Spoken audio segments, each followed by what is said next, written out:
ततो जयमुदीरये नष्टप्रायेषु भद्रेषु नित्यं भागवत सेवया Bhagwati उत्तमश्लोके भक्तिर्भवति नैष्ठिकी.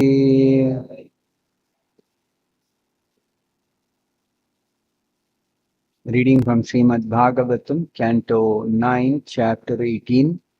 King Yayati regains his youth. Text number 38.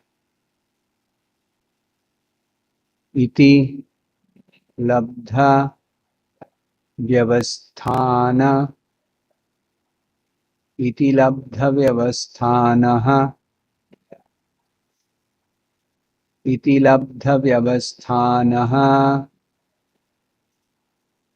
putram jyeshtham avochata putram jyeshtham avochata putram jyeshtham avochata yado tata pratichema yado tata pratichema yado tata pratichema jaram dehi nijam vayaha jaram dehi nijam vayaha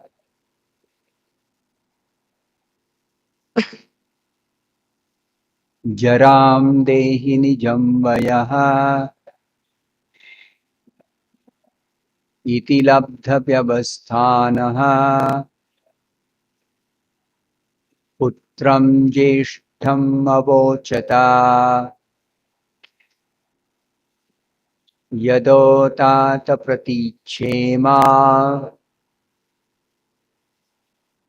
jaram dehi nijam vayaha.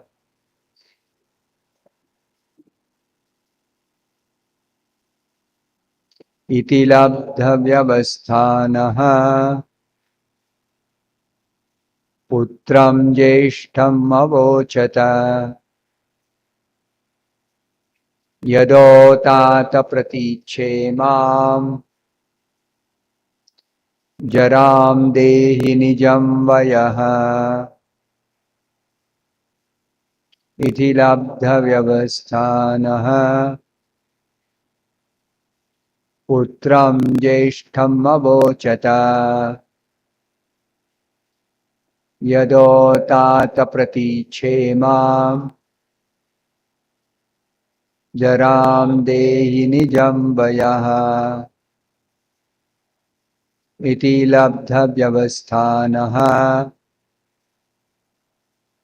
putram jyeshtham avochata yado tata pratichema jaram dehi nijam vayaha. Iti 10. Labdha vyavasthanaha, getting the opportunity to exchange his old age. Putram, unto his son. Jyeshtham, the eldest. Avochata, he requested. Yado, O Yadu.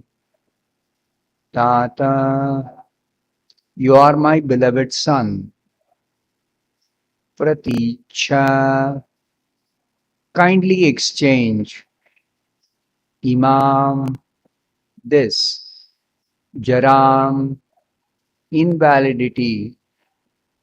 Dehi, and give. Nijam, your own. Vayaha, youth. Translation by His Divine Grace A.C. Bhaktivedanta Swami Prabhupada. When Yayati received this benediction from Shukracharya, he requested his eldest son, "My dear son Yadu, please give me your youth in exchange for my old age and invalidity." Please repeat this translation. When Yayati received this benediction from Shukracharya, he requested his eldest son, "My dear son Yadu, please give me your youth in exchange for my old age and invalidity." I'll read the next verse from myself, text 39. Mata mahakritam vatsa natrupto vishayeshvaham vayasa bhavadiyena ramsye katipaya samaha. Translation. My dear son, I am not yet satisfied in my sexual desires. But if you are kind to me, you can take the old age given by your maternal grandfather, and I may take your youth so that I may enjoy life for a few years more. Purport by Srila Prabhupada. This is the nature of lusty desires. In Bhagavad Gita 7.20, it is said, Kamaistaistair hutagyana. When one is too attached to sense gratification, he actually loses his sense. The word hutagyana refers to one who has lost his sense. Here is an example. The father shamelessly asked his son to exchange youth for old age. Of course, the entire world is under such illusion. Therefore, it is said that everyone is pramattaha or exclusively mad. Nunam pramattab kurute vikarma. When one becomes almost like a madman, he indulges in sex and sense gratification. Sex and sense gratification can be controlled, however, and one achieves perfection when he has no desires for sex. This is possible only when one is fully Krishna conscious. Yadavadhi mama cheta Krishna padara vinde Navanavarasadhamani udyatam rantumasit tadavadhi batanari sangame smaryamane bhavati mukhavikaraha sushtu nishtivanam cha. Translation of this verse. Since I have been engaged in the transcendental loving service of Krishna, realizing ever new pleasure in him, whenever I think of sex pleasure, I spit at the thought and my lips curl with distaste. End of the translation. Sexual desire can be stopped only when one is fully Krishna conscious and not otherwise. As long as one has desires for sex, one must change his body and transmigrate from one body to another to enjoy sex in different species or forms. But although the forms may differ, the business of sex is the same. Therefore, it is said, Punah punascharvita charvananam.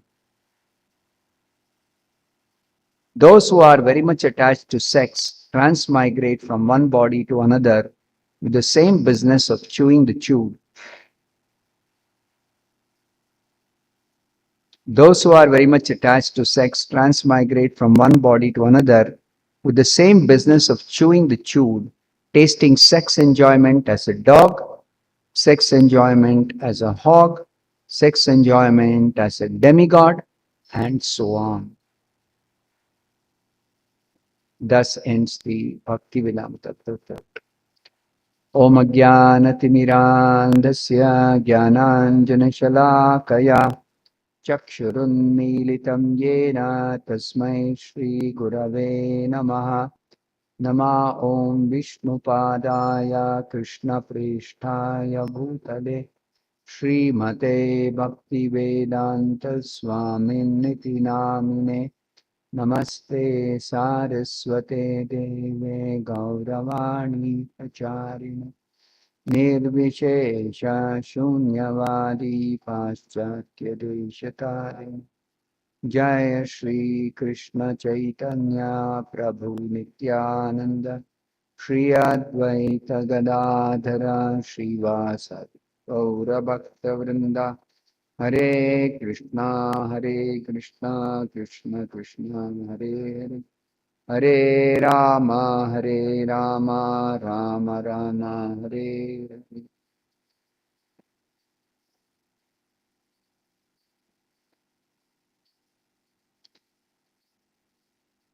This is a very interesting, this is a very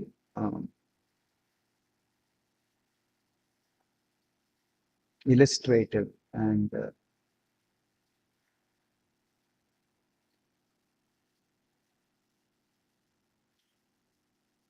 very important point that is coming up in the life of King Yayati. King Yayati was a very powerful king. He was the emperor of the world, and he happened to marry Shukracharya's daughter, Devayani, and he was enjoying life with her. But when one of the maidservants of Devayani, who was no ordinary maidservant, she was the daughter of another king, Sharmishta, a princess. This princess approached the king, Yayati, and requested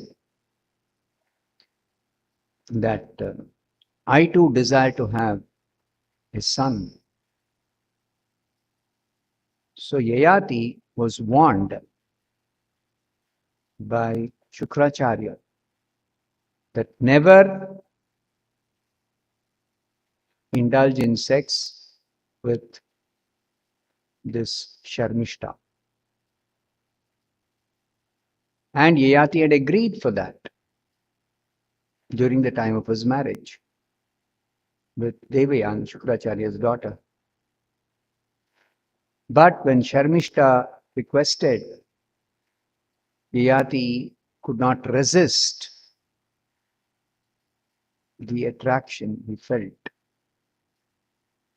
for enjoying with her, and therefore he satisfied her. And when Devayani came to know about it, Devayani became very angry, and Devayani left Yayati and went back to her father's house. Then Yayati, being very attached to his wife, and attached for what? Attached for enjoyment with her. He followed her shamelessly. He described King Yayati, who was very lusty, followed his wife, caught her, and tried to appease her by speaking pleasing words and massaging her feet. But he could not satisfy her by any means.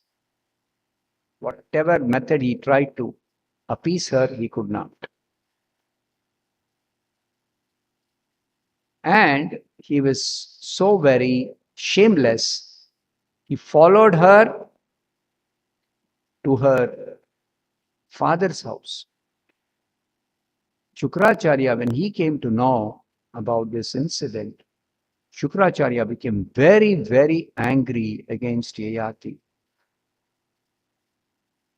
You untruthful fool, lusting after women, you have done a great wrong. So Shukracharya had warned Yayati. And Yayati had agreed. But now he's broken his promise. And that also for a very, very silly, not a silly reason, but for a very low class reason. Just because he is full of desire for enjoying with women, he did not refuse Sharmishta. And Shukracharya was so angry, he cursed this Yayati that you be attacked by old age and invalidity untimely. Even when Yayati was young, he was attacked immediately by old age due to Shukracharya's curse. Shukracharya was a very powerful Brahmana. So his curse immediately took effect. Immediately. And Yayati again shamelessly begged that Shukracharya, that O learned worshipable Brahmana, I have not yet satisfied my lusty desires with your daughter. I still want to enjoy with your daughter. I was still young. So untimely I have become afflicted by invalidity due to old age. Invalidity means the senses lose their sensual power. Please understand this. Old age is not merely some wrinkles or some advancement of age. No, it is the invalidity. That means with the eyes we cannot properly see, or ears cannot properly hear, or the bodily organs become weak, not sufficient strength for walking, for sitting down, or for not able to digest the food we eat, or not able to sleep at night. So many different types of problems in old age due to invalidity. Of course, some rare people, even in old age, they have good digestion power, they have good, reasonably good bodily strength. In any case, one cannot enjoy sense pleasures exactly like a youthful person when one reaches the stage of old age, jara.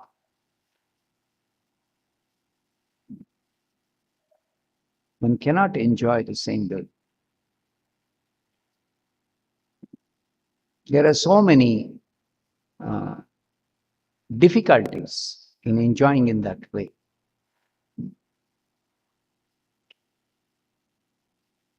So Yayati is now requesting Shukracharya, his father-in-law, the powerful Brahmana, that I have not yet satisfied my lusty desires. So kindly do something about this curse. So Shukracharya then took compassion upon his own son-in-law, Yati, and he said, obviously he could not reverse that curse and nullify that old age. He could not do that.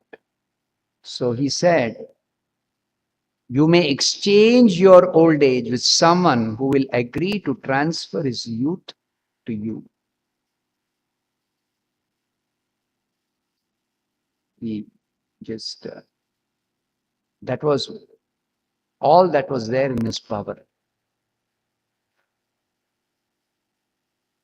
Which means that other than the Supreme Lord, who is unlimitedly powerful, infinitely powerful, Everybody else has borrowed power. The power which ultimately belongs to Krishna. All power belongs to Krishna. But different living beings can borrow power from Krishna to different extent. So the Shukracharya, he had the power to curse, but to reverse the curse, he did not have the power.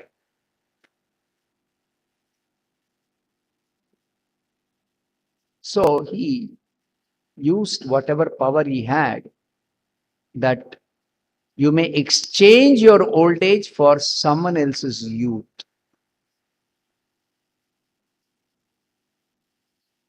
That means the old age cannot be completely nullified. Somebody else has to accept that. So what did Shukracharya do? He went to his eldest son, Yadu. This Yadu is the great personality in whose dynasty Krishna appeared. The Yadu dynasty. Krishna is called Yadava as a nomenclature, which means descendant of Yadu, Yadava. This Yadu was a very, very great personality, the son of Yayati, in whose dynasty Krishna appeared, just to glorify this king Yadu. So this Yadu, who was the eldest son of Shukracharya,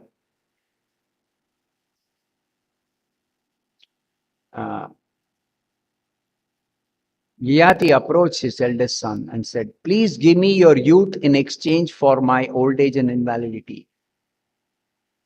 Why? Why is he asking? He's telling his son, "My dear son, I am not yet satisfied in my sexual desires. But if you are kind to me, you can take the old age given by your maternal grandfather, and I may take your youth so that I may enjoy life for a few years more."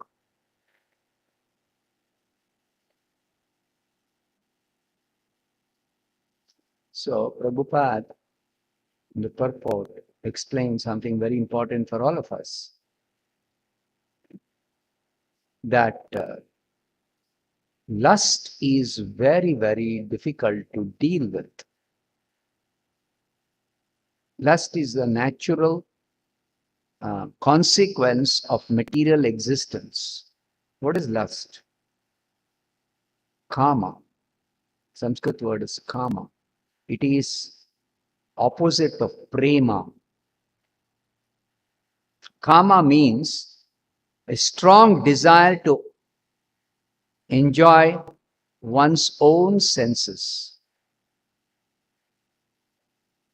And prema is the strong desire to satisfy Krishna's senses. Just the opposite. So both kama and prema are based on very, very, very strong desire. But kama is very, very strong desire for satisfying one's own senses. Personal sense enjoyment, personal sense gratification, personal sense pleasure. And prema is strong desire for pleasing Krishna's senses. So this is the difference between a devotee and a non-devotee. A non-devotee wants to satisfy his or her senses in different ways. And a devotee only wants to satisfy Krishna's senses. Now we should not misunderstand that when a devotee desires to satisfy Krishna's senses, Krishna is in need of somebody to give him sense pleasure. No. Krishna is the Supreme Personality of Godhead. He is the Supreme Absolute Truth. He is completely self-satisfied. He is satisfied in himself. Atma Rama. He is Atma Rama. Self-satisfied. He has unlimited energies. He has unlimited potencies by which he is completely self-satisfied.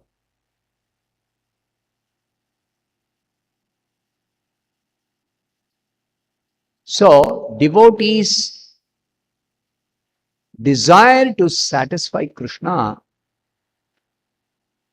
only out of devotion for him. Only out of devotion for him.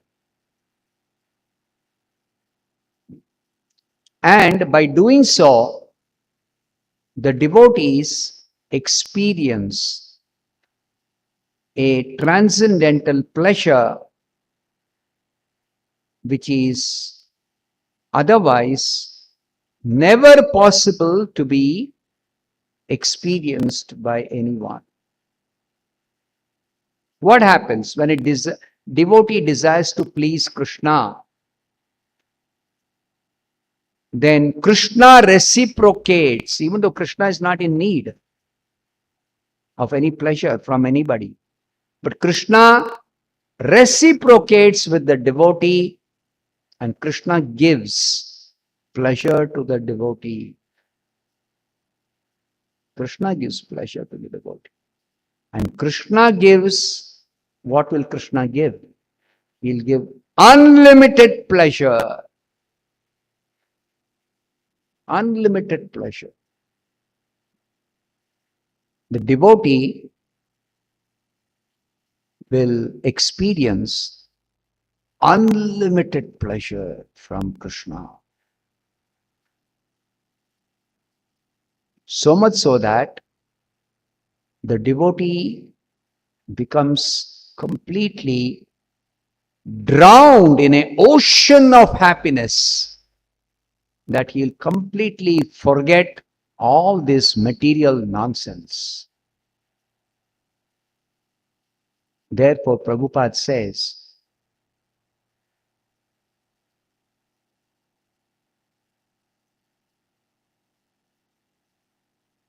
sexual desire can be stopped only when one is fully Krishna conscious and not otherwise. In the material world, having forgotten Krishna, it is our nature to seek happiness, pleasure. But in forgetfulness of Krishna, we are seeking that pleasure in exchange with satisfying other persons. Because we are spirit soul, we cannot please our senses by dead sense objects. Just like the beginning of our quest for happiness is, I want different material pleasures from different sense objects. So the desire for possessing, I want this, I want that, I want this, I want that. But when we fail to satisfy our senses simply by sense objects, material sense objects, all material sense objects are dead objects. There's no life in sense objects. It's like somebody, if they get some money, then how can I spend this money by buying what? nice car, nice house, nice dress, nice mobile phone. But how much ever they try to satisfy themselves, enjoy pleasure through all these possessions, they will never become actually happy within. That is when they naturally seek pleasure by relationship with another person. They seek relationship pleasures. So therefore, that relationship pleasure is there in the very existence itself, material existence. Like we take birth, immediately there is a relationship with mother, then with father, then with brother, sister, then other relatives, then friends. Like that. We seek all these relationships because we are not satisfied even with the pleasure available in loving exchange with our relatives. All these pleasure exchanges in relationships is originally our relationship with Krishna, and the pleasure exchange in our relationship with Krishna is called bhakti. Bhakti means I have a loving relationship with Krishna. Each one of us, every spirit soul, every Atma, every living being, the spirit soul, has a loving, devotional, spiritual relationship with Krishna. And originally, we exchange pleasure with Krishna in devotional service to him.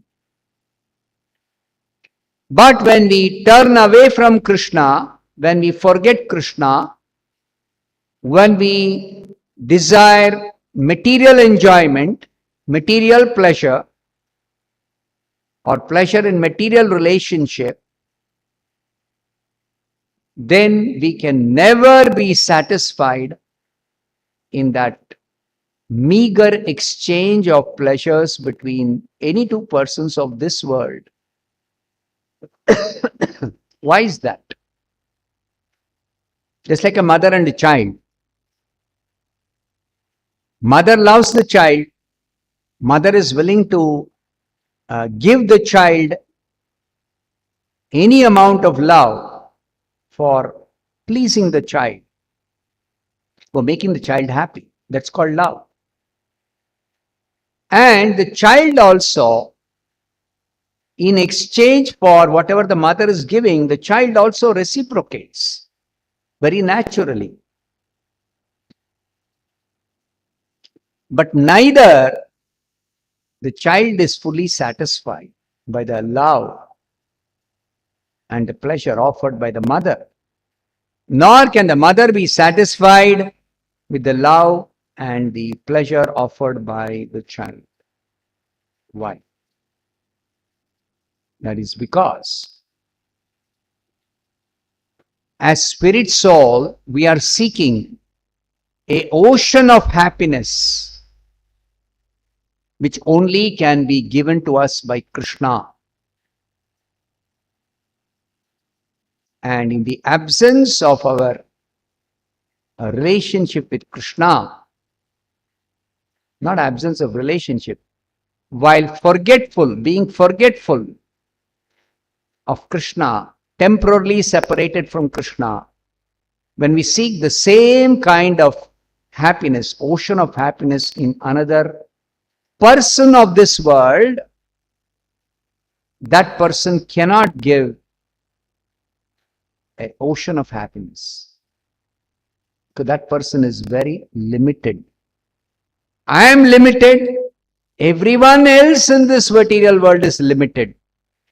So the exchange between limited persons can at best give a very, very, very, very, very small quantity of happiness, which is compared by one Vaishnava poet, Vidyapati.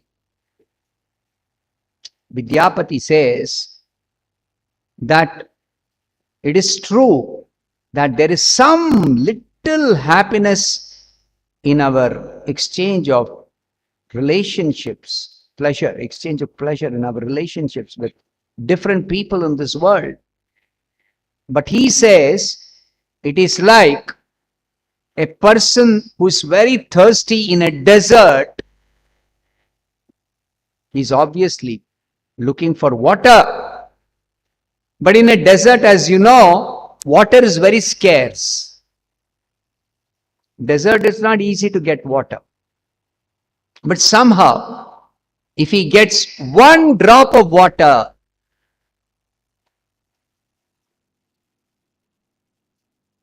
because he's so very thirsty, even that one drop, he will not refuse. So he takes that one drop of water. Can it satisfy his thirst, especially in the desert, when he's very, very thirsty and he has not had sufficient water to drink for a long time? So Vidyapati says, all happiness, all love, all exchanges of pleasure in this material world, in various relationships, are like seeking an ocean of happiness in a place where there is only at most one drop of water available. So we become frustrated. What is the situation of a person who's seeking to quench his thirst in a desert where only one drop of water is available? Becomes frustrated. So therefore, it is said, our desire for real happiness can never be satisfied in any relationship in this material world. It can only be satisfied in our relationship with Krishna. And therefore, Prabhupada is quoting this verse. This verse is spoken by Yamunacharya. Yamunacharya is the spiritual master of Sri Ramanujacharya. Yamunacharya says, Yad avadhi mama cheta Krishna padara vinde.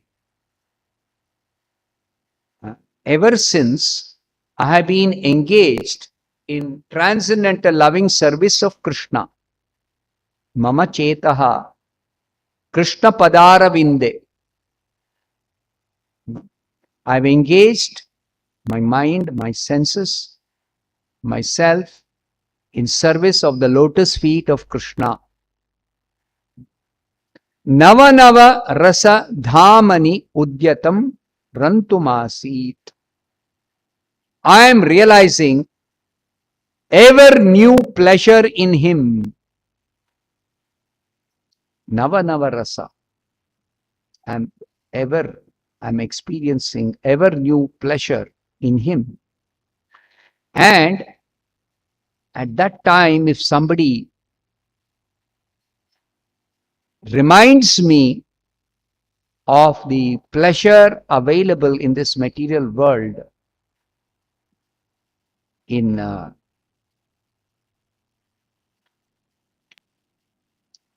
sex with the opposite gender, for a man enjoying sex pleasure with a woman, or a woman enjoying sex pleasure with a man, if somebody reminds me of that, immediately I spit at the thought and my lips curl with distaste. Oh, that horrible, nonsensical pleasure you want to offer me? No, it's very, very, very, very bitter.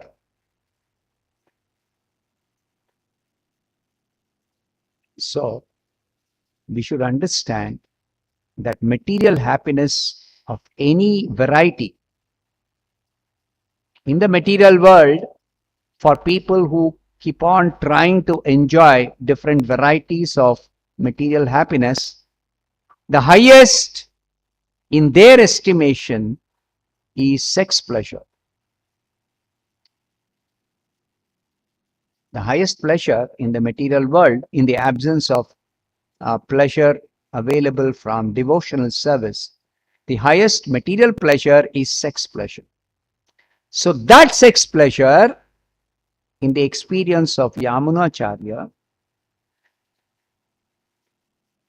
is totally distasteful, is rubbish nonsense when compared with ever new spiritual pleasure in loving devotional service of the lotus feet of Krishna. So both quality and quantity of pleasure is different.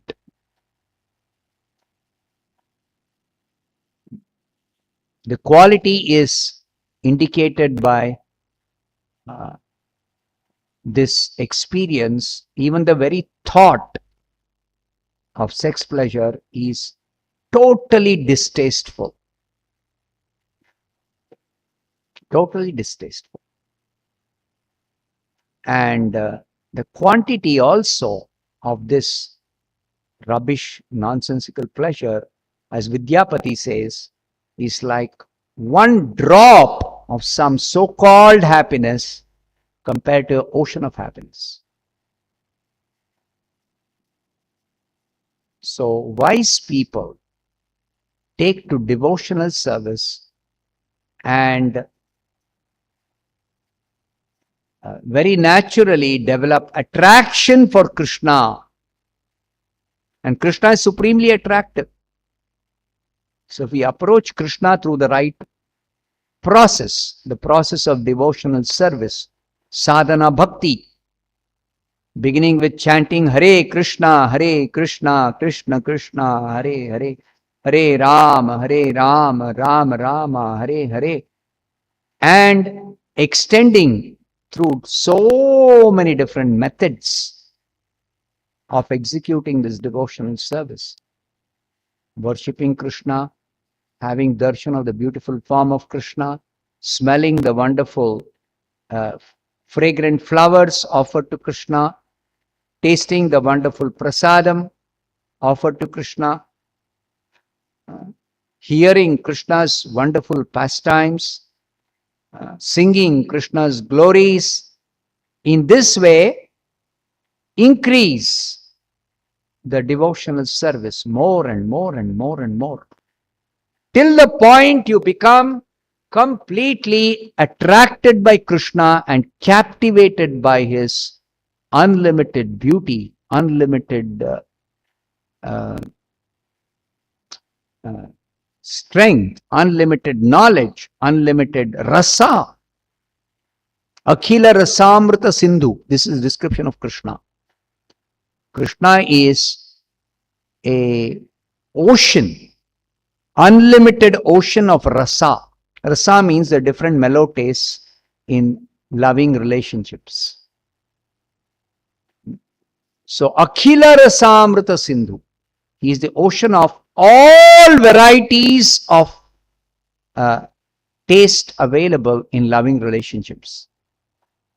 So that Akhila rasamrita sindhu, who is Krishna, with him, if we revive our loving devotional relationship, then the experience that Yamunacharya is speaking here, all of us can have that.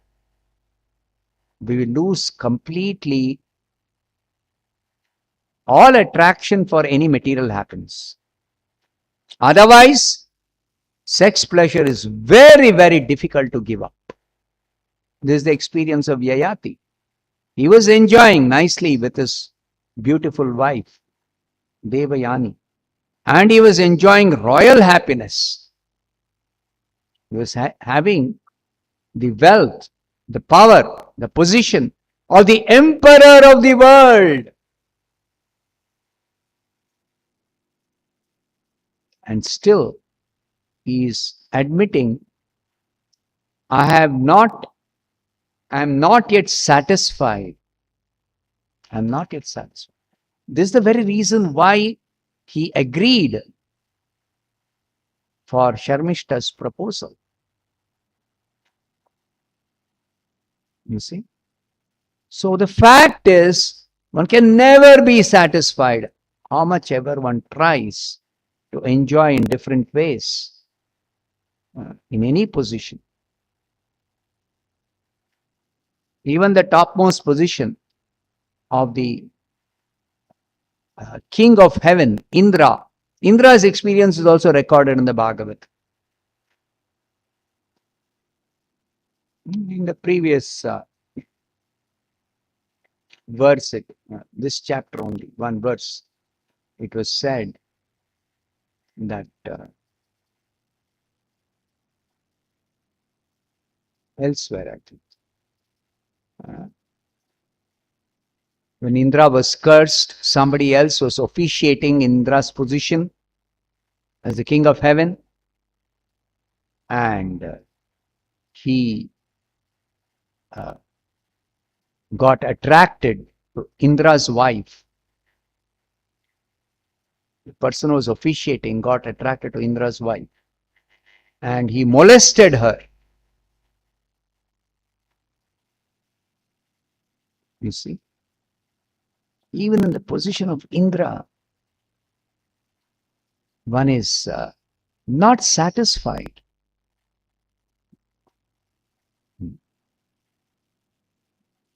With all that facility. So therefore, Bhagavatam tells us that you can be satisfied only in Krishna consciousness. And not just satisfied, you will be overwhelmed with ecstasy. In devotional service, there's something called ecstasy, bhava. Bhava and prema. Ecstasy and love. So the characteristics of this spiritual ecstasy and spiritual love, bhava and prema, is described in detail in the Bhakti Rasamrita Sindhu, in Chaitanya Charitamrita. Even in the Bhagavatam, there is description of different kinds of spiritual ecstasies enjoyed by different devotees, pure devotees, in their devotional service to Krishna. So, Krishna is inviting, come, enjoy with me unlimited devotional happiness. So, Chaitanya Mahaprabhu is teaching us, simply chant Hare Krishna and follow the simple principles of Krishna consciousness and perfect your life and become a pure devotee and enjoy eternal, transcendental, unlimited bliss in Krishna consciousness. I'll stop here. Grantaraj Srimad Bhagavatam ki jai, Srila Prabhupada ki jai.